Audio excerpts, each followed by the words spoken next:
Hello and welcome to the Chinksey Sports Presents, the Premier League show. Powered by chinkseyMEDIA. Live and kicking on all digital streaming platforms, including Spotify and Apple Podcasts, to name but a few. We are back again for episode 31 and we're ready to rumble. You know what I mean? The last episode seemed like a long time ago, as we had an international break after a game week which had just 4 Premier League fixtures and 4 FA Cup quarter-finals to boot.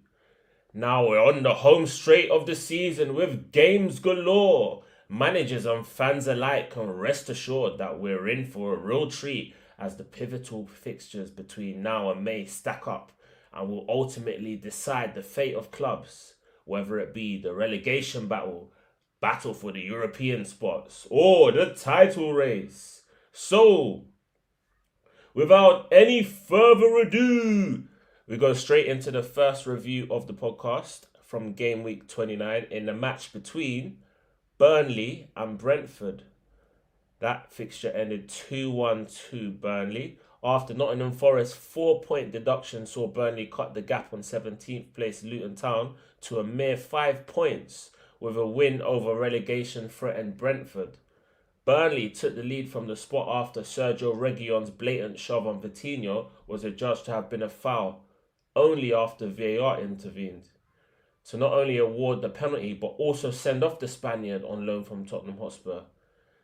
This gave Danish international Jakob Brun Larsen the chance to open the scoring against a side renowned for having a great Danish contingent, with the Brentford manager Thomas Frank also being from Denmark. Larsen duly obliged as his emphatic strike from the spot put his side 1-0 up, as well as a man to the good just 10 minutes in.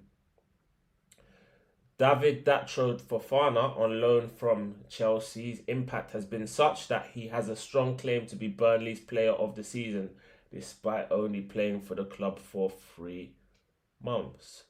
After contriving to miss an open goal following great work from Lorenz Assignon, the Ivorian forward's atonement was to net Burnley's second goal, which came just after the hour mark of the game, to put the game to bed. 2-0 at that stage. His decisively clinical strike was the polar opposite to his open goal miss and emphasises a rawness all too familiar with someone that young. Datro Fofana bagged his 4th goal for Burnley, but he could have had a lot more. He has missed quite a few sitters. A late-headed goal from Brentford's Christopher Ayer proved to be a mere consolation as the Clarets held out for a hard-fought but much-deserved 2-1 victory. With 4 points from a possible 6 for Burnley, there is now a legitimate, albeit unlikely, possibility of survival. Right, the next game was the game between Luton Town and Nottingham Forest. That game ended 1 apiece, in a game which exemplifies and epitomizes what a relegation 6-pointer represents. These two sides battled for a hard-fought point. Kenilworth Road, the infamous scene of many a scalp this season especially, is renowned for being a tough place to go. However, of recent, the Horcrux appears to have been broken, with Luton losing 4 straight games at home. Once Chris Wood turned in Morgan Gibbs-White's no-look cross after just half an hour, it looked as though the Hatters were about to lose their heads with a 5th successive home reverse. You would have been forgiven for thinking what Rob Edwards' side may lack in quality. They make up for having sheer endeavour and an unwavering never-say-die attitude, which has seen them salvage many points from losing positions, especially late on in matches. That was no different in this game, as 85th minute substitute Luke Berry, aged 31, scored within 4 minutes of his introduction to salvage a dramatic yet vital point for the Hatters, who with defeat could have found themselves 6 points adrift of Forest, who in a bizarre turn of events are now 1 point behind Luton after they were docked 4 points just 2 days after this match. So the two sides swapped places after Nottingham Forest were docked points for financial, what's the word? Misplay, let's say. Right. The London derby between Fulham and Tottenham Hotspur ended 3-0 to Fulham. Only a foolhardy fan would have thought that Fulham would thrash Spurs, but a home win wasn't beyond the realms of possibility. I myself oversaw a shock on the cards, considering Fulham's fantastic recent form, which has seen them pick up 4 wins from their last 6 league games. Spurs went into this game full of confidence, having dispatched of rivals Aston Villa with consummate ease in the previous game week, just 6 days earlier. However, prior to that, they had gone 1-0 down in the 3 preceding matches. So Spurs had been going 1-0 down persistently before the Aston Villa triumph. After they went 1-0 down against Fulham, through informed Brazilian striker Rodrigo Muniz, they must have thought it was merely deja vu and that every little thing was going to be all right, like the Bob Marley song. But that wasn't the case. Once Serbia international Sasha Lucic put Fulham 2-0 up after the midfielder steered in a right-wing cross from Timothy Castagna off his thigh for his first ever Fulham goal. The script was turned on its head and Ange Postecoglou's toiling Tottenham side were up against it. It was game, set and match on the hour mark though, once Rodrigo Muniz bagged his second of the game after Guillermo Vicario parried Calvin Bassey's ferocious left-footed strike right into his path, to bundle home Fulham's third in a 3-0 emphatic victory for the Cottagers to secure their first win in open play, that is, over Tottenham in 11 years, spanning 12 games. With Fulham only 6 points off of 7th placed West Ham United, Marcus Silva's men could potentially have played themselves into the race for 7th place and consequently Europa Conference League qualification, which would be a remarkable feat for the club as the ironic chant "Tottenham get battered everywhere they go" rang around the Craven Cottage stands. Whilst that chant may not strictly be true, they certainly did on this occasion. So 3-0 to Fulham. I actually predicted a Fulham win, but I didn't think it would be 3-0. I think I went for a 2-1 in that game. Check the community tab. Anyway, the last game of that game week, the last of 4 games, was the Sunday fixture, Claret and Blue derby, if you like, between West Ham United and Aston Villa that ended 1 apiece. It was stalemate in the battle of the Claret and Blue as the two sides had to settle for a point apiece. In Sunday's only fixture, veteran forward Mikel Antonio, out of contract at the end of the season, put David Moyes' side 1-0 up after just half an hour, with a low diving header to finish a fantastic cross from Vladimir Sufal, the Czech right back. Antonio thought he had doubled West Ham's lead with his second goal of the game, but it was chalked off after Hammers captain Kurt Zouma handled the ball. Meow. At half-time, Unai Emery rang in the changes and brought on Matty Cash and Moussa Diaby, meaning Ezri Konsa, recently called up for England, slotted in at centre-half alongside Pau Torres, with Moussa Diaby operating in the right centre-forward position with Leon Bailey on his outside on the right flank. However, Villa continued to trail 1-0 up until another substitute, Nicolo Zaniolo, on loan from Galatasaray, bagged a late equaliser just 16 minutes after his introduction, after great footwork from the aforementioned Frenchman, Moussa Diaby. With the score perilously poised at 1-1, West Ham pushed for a late winner and looked like they got one through their Czech cult hero Tomáš Souček, but that was ruled out for handball. and apoplectic David Moyes was made to settle for a point after having 2 goals, rightly if I may add, ruled out for handball. Okay, so that was 2 weeks ago's fixtures summed up.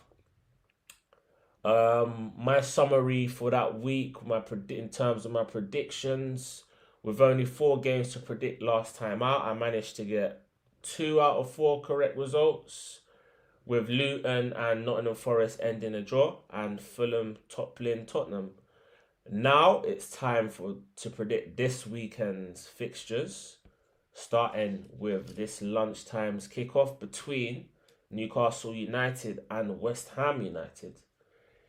It makes for an entertaining match to kick off the weekend's round of fixtures. Newcastle United, having been eliminated from the FA Cup quarter-finals to holders and favourites of the competition, none other than Manchester City, will have their eyes set upon clinching European football for next season, making a top 7 finish paramount. They are currently languishing in 10th place, but crucially are only 4 points off of their opponents, West Ham, who currently occupy the coveted 7th position with the game in hand. West Ham, who have a whopping double-header with unbeaten Bayer Leverkusen to look forward to, have lost just once in their last 6 in all competitions to Freiburg, have the holy trinity of Kudos, Paquetá and Jared Bowen, who was impressive for England whilst on international duty, all fit and raring to go. And they'll pose the biggest threat to Newcastle, especially on the break. I think this makes for a pulsating encounter, one with many goals, but I expect Newcastle to edge this one, and I've gone 3-2 to Newcastle. Next game is Burnley against Chelsea. Obviously, Chelsea against Burnley, should I say. Burnley will be ruined the fact that they're on loan from Chelsea centre-forward, David Datro Fofana, won't get the opportunity to add to his 4 goals and 1 assist for the Clarets, as he's ineligible to face his parent club in the absence. So in his absence, they'll probably look to the likes of Lyle Foster and teenager Wilson Odubert, who looks to have struck up a decent partnership with Fofana to breach the Chelsea rearguard. As I mentioned earlier on, Burnley will be looking to add to their 4 points from 6 to boost their faint hopes of Premier League survival. They won't stay up, but at the bare minimum, for their fans' sake at least, Company's men will want to keep Luton and Nottingham Forest honest between now and the end of the season. I'm sure internally, Burnley know that anything other than a defeat here will be deemed as a bonus. Chelsea, on the other hand, despite being in lowly 11th, have a game in hand over the 3 sides immediately above them in the league, and are unbeaten in their last 4 league games, having lost just once in their last 8 in all competitions, which was to Liverpool in their Carabao Cup final defeat, where they lost in ultra-dramatic circumstances. A top 6 finish for them is not out of the question, but it will be unless they pick up maximum points here, and I think they will. I've gone 3-1 to Chelsea. Okay, a game between Sheffield United and Fulham. Informed Fulham, led by the red-hot centre-forward Rodrigo Muniz and Alexander Iwobi, who recently launched his podcast on YouTube, will be looking to build on their momentum as they prepare to take on basement boys Sheffield United at Bramall Lane. With 4 wins from 6, Marco Silva's men will certainly be targeting gold as they look to secure a league double over the Blades after winning 3-1 in a corresponding fixture last October. 5 wins and a draw would see Fulham usurp their highest ever points tally of 53, which they fell short of last season by a mere point, 52. The Blades' response to their last home fixture, a 6-0 rout at the hands of league leaders Arsenal, was to earn a respectable 2-2 draw at Bournemouth. They only have 1 win to show for, though, in their last 9 outings, and I'll be flabbergasted if Fulham don't put them to the sword. Well, I mean, flabbergasted is probably hyperbolic, but you get my drift. But I've gone for a 3-1 Fulham win. away from home, that is.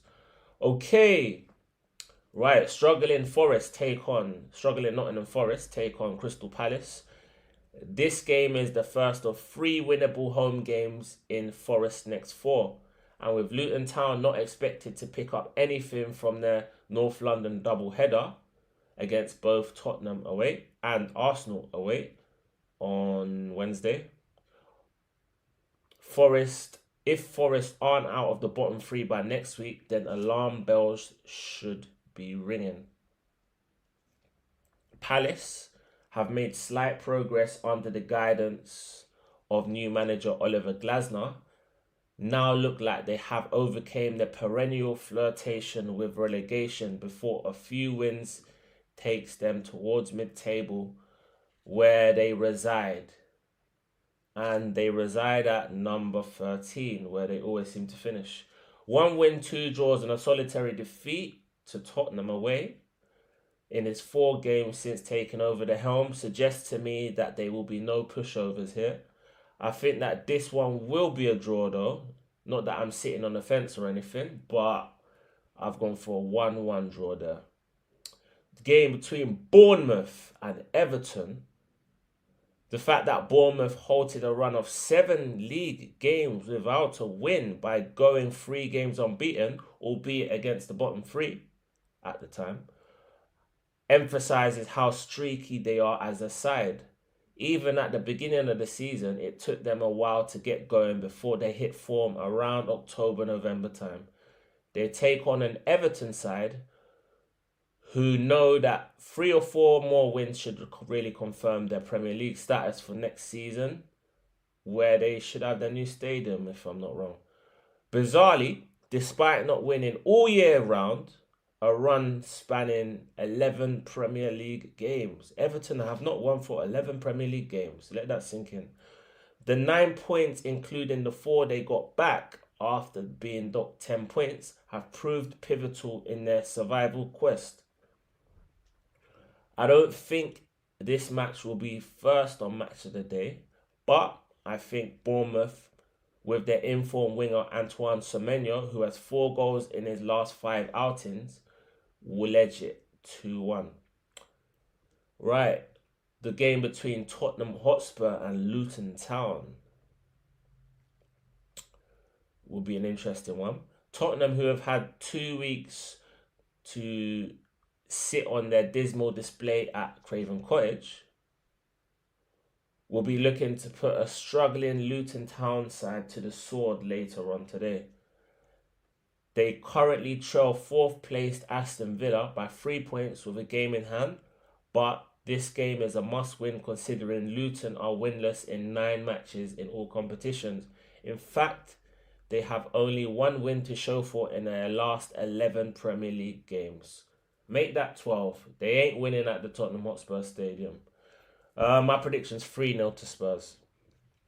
Okay. Aston Villa v Wolves. That's a tasty encounter. This makes for an exciting West Midlands derby between 2 sides who have performed better than expected this season. Both are potentially 3 or 4 positions above where you probably expected them to finish the season.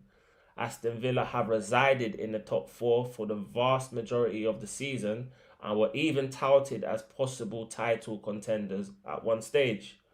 Their form hasn't been the best of late, with a disappointing defeat at home to Tottenham followed by a point against West Ham, making 3 points against the Gary O'Neill's Wolves paramount. Wolves, on the other hand, will be disappointed that they lost at home to local rivals Coventry City in the FA Cup quarter-finals, and I've noticed that they tend to fare better as underdogs. I have opted to go for a Villa window, but I've been left with egg on my face many a times when I've predicted the Wolves defeat and vice versa. But I'm going to stick with my guns and I've gone for a 3-1 Villa win. Okay, 8 o'clock kickoff. A rare 8 o'clock Saturday kickoff at the GTEC Stadium in a match between Brentford and Manchester United. Brentford, buoyed by Brian Mbeumo's return to fitness, will need to be at their best to scupper Manchester United's late surge for the top 4/5 spots and Champions League football. Although it is unlikely that he'll start this game after so long out, his return will certainly boost squad morale, especially after such a disappointing performance in their 2-1 defeat to Burnley just before the international break. Manchester United will be looking to add to the morale-boosting late show against Liverpool in the FA Cup, where they snatched victory from the jaws of despair. United don't tend to draw football games and have a league low of 2 draws in the league all season, but I think that this one will end as one apiece. Okay, Liverpool v Brighton. With Liverpool, well, this is tomorrow's game. With Liverpool's hopes of winning an unprecedented unofficial quadruple going up in flames to none other than their arch rivals Manchester United at Old Trafford just before the international break in one of the most pulsating end-to-end topsy-turvy games of football you will ever see. Whether or not the international break came at the right time remains to be seen. Quite frankly, Liverpool must win this game, both to dispel that myth and get back on the horse. With just 10 games left now, there is little margin for error for Jurgen Klopp's men, who return to Old Trafford next Sunday in what will also be a must-win match. Anything other than a defeat at Anfield will take Liverpool back to the top of the Premier League ahead of the title showdown between Manchester City and Arsenal, which we'll get to. 8th place Brighton, who drew 2-2 with Liverpool back in October in what was a fantastic end-to-end game of football, will be looking to pull off a major scalp against a side who haven't lost at home in the league since 2022, a run spanning 30 Premier League games. That's the size of the task facing Roberto De Zerbi's side, but they do have the propensity to pull off results of this magnitude from time to time. And I've got a gut feeling that they will catch Liverpool cold in this one. I may be crazy, but I think Brighton could pull off the mother of all shocks and go to Anfield and win. I've gone 3-2 Brighton. Okay. Right, the big one. Manchester City against Arsenal. Dubbed and billed as the game of the season thus far. Arsenal come into this game optimistic that they can arrest 9 years of misery, which has seen them lose 7 straight Premier League matches at the Etihad, including a 4-1 humiliating defeat last April, which all but ended their title hopes. Manchester City, who have lost their last 2 cagey encounters with Arsenal, albeit one was in the Community Shield on penalties, go into this game buoyed by the fact that they're unbeaten run in all competitions since losing to Aston Villa in December, who they play on Wednesday, incidentally, in a run spanning a whopping 22 matches with 20 victories and a mere 2 draws coming against Chelsea and Liverpool, respectively. They have a few injury doubts. In fact, it was confirmed yesterday that Kyle Walker and John Stones will miss that match, but it remains to be seen as to whether Pep Guardiola is playing mind games, but I doubt it. So it looks like Kyle Walker and John Stones are out of that game, which means the likes of Manuel Akanji, Rico Lewis, Nathan Ake and Josep Gvardiol are potentially looking like they're going to start that game in place of those two.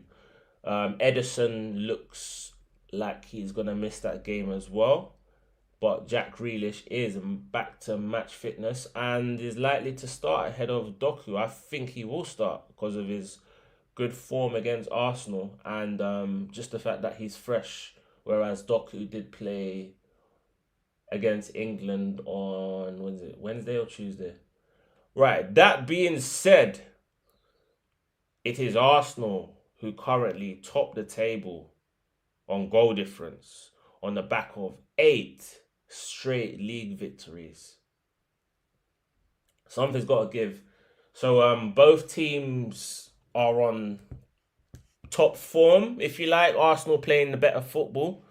8 wins on the trot, whereas Manchester City are they're winning games, they're being efficient, and they're on a long unbeaten run since they lost to Aston Villa in December. So something's got to give. My gut feeling is that Arsenal will finally overcome the Etihad hoodoo with a hard-fought, morale-boosting 2-1 away win. Well, we'll find out if that happens. Boy, glad to be back. Don't forget to like, comment, share, and subscribe, and check us out on the streaming platforms, which you'll find in the description and pinned tweet. I'll see you in a couple of days. I believe it's Tuesday for episode 32. Bow!